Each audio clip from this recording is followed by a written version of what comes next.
Donc la FD Fouille a démarré en 2008 et c'est parti d'une histoire de copains de créer une association pour gérer les activités d'un groupe de rock qu'on avait à l'époque. Et il s'est trouvé que le festival autour du blues arrivait à sa fin et on a pris à charge, nous, d'organiser la partie off, donc avec deux bouts de scène de 4 mètres carrés chacun. Et voilà, au bout de 3 ans, on s'est dit qu'on tenait vraiment quelque chose par rapport à un public de fans à travers la musique du folk, la musique du blues, la musique du rock, la musique du garage.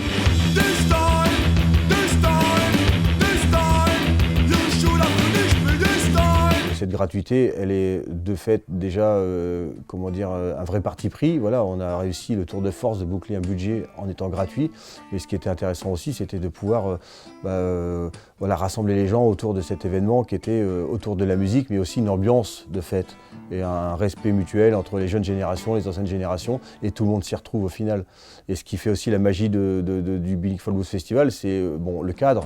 Toi, un festival de bord de mer avec les commerçants, tout le monde s'y retrouve, comment dire, l'alchimie, elle se fait naturellement entre les commerçants, le public, voilà, l'organisation.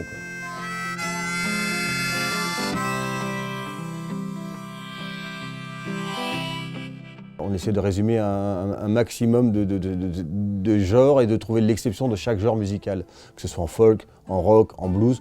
On a toujours réussi à trouver des anciens, des nouveaux et des nouvelles moutures ou des anciennes moutures, mais on a toujours réussi à avoir ce qu'on cherchait pour illustrer le mieux le genre musical qu'on voulait proposer aux gens en termes de découverte, en termes de pertinence, en termes de retour en arrière sur ce qui a été aussi déterminant pour toute cette nouvelle vague de jeunes groupes, de trouver, de dénicher les influences majeures de ce qu'on appelle aujourd'hui le rock actuel et les musiques actuelles.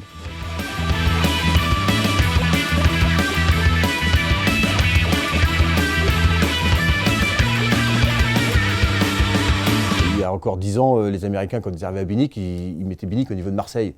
Et aujourd'hui, en Australie, tout le monde sait où est Bionic. Bionic, c'est la Bretagne. Et la Bretagne, c'est une terre de culture riche, d'échanges.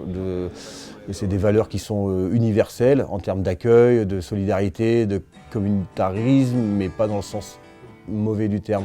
Bon, avec les années, on a réussi aussi à se faire plaisir en invitant des artistes qui nous coûtaient un peu plus cher que les autres, mais avec lesquels on était sûr de pouvoir finir le festival en beauté. Quand on est les Sonics à Bionic, ça s'entendait de l'autre côté de la baie au Plaine de Valandré, parce que le vent était orienté dans le bon sens, et le lendemain, les gens s'en parlaient encore. Voilà.